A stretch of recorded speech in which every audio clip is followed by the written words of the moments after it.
ఇన్వెస్టిగేషన్లో మా దృష్టికి ఏం వచ్చింది, ఆ రోజు కూడా ఎక్కువ వ్యూస్ ఎవరిది ఉన్నాయి, ఎక్కువ హార్ష్గా అసభ్యంగా బూతులు దారుణంగా ఎవరు తిట్టారు. అప్పుడు కూడా ఆమెకి కొన్ని అకౌంట్స్ మెన్షన్ చేయడం జరిగింది. తర్వాత ఓపెన్ సోర్స్ నుండి కూడా మన ఇన్వెస్టిగేషన్ టీమ్స్ కూడా ఈ స్క్రీన్ షాట్స్ తీసుకొని మేము కూడా చదివాము. అరౌండ్ 30 to 40 పేజెస్ మన దగ్గర ఇప్పటి వరకు ప్రింట్అవుట్స్ ఉన్నాయి. సోషల్ మీడియా డేటా చూస్తే హండ్రెడ్స్ ఆఫ్ అకౌంట్ ఉన్నాయి, దాంట్లో 60 అకౌంట్స్ ఎలాంటివి ఉన్నాయి. చాలా ఆ లాంగ్వేజ్ మీరు చదివితే కూడా చాలా బాధగా ఉంది.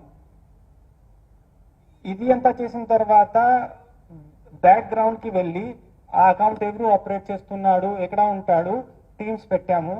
దాంట్లో కొంతమంది ఇప్పటి వరకు ఐడెంటిఫై అయ్యారు. ఆ కొంతమందిలో ఇద్దరిని ఈరోజు Rambabu son of Ramachandrarao age 46 plus Venkat Durgarao son of Apparao age 31 ఇయర్స్ని కస్టడీలో తీసుకోవడం జరిగింది. ఇప్పుడు మెజిస్ట్రేట్ ముందే రిమాండ్ కోసం ప్రొడ్యూస్ చేస్తాం.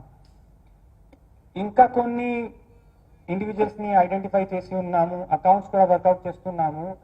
చట్టాల ప్రకారం ఎవరిది ఏ కంపోనెంట్ ఉంది, ఎలాంటి చర్యలు తీసుకోవాలి, అది మేము ఖచ్చితంగా చూసుకుంటాం. ఈ వీడియో కానీ మీకు నచ్చినట్లయితే లైక్, కామెంట్, షేర్ చేయండి. మరిన్ని అప్డేట్స్ కోసం సబ్స్క్రైబ్ చేయండి.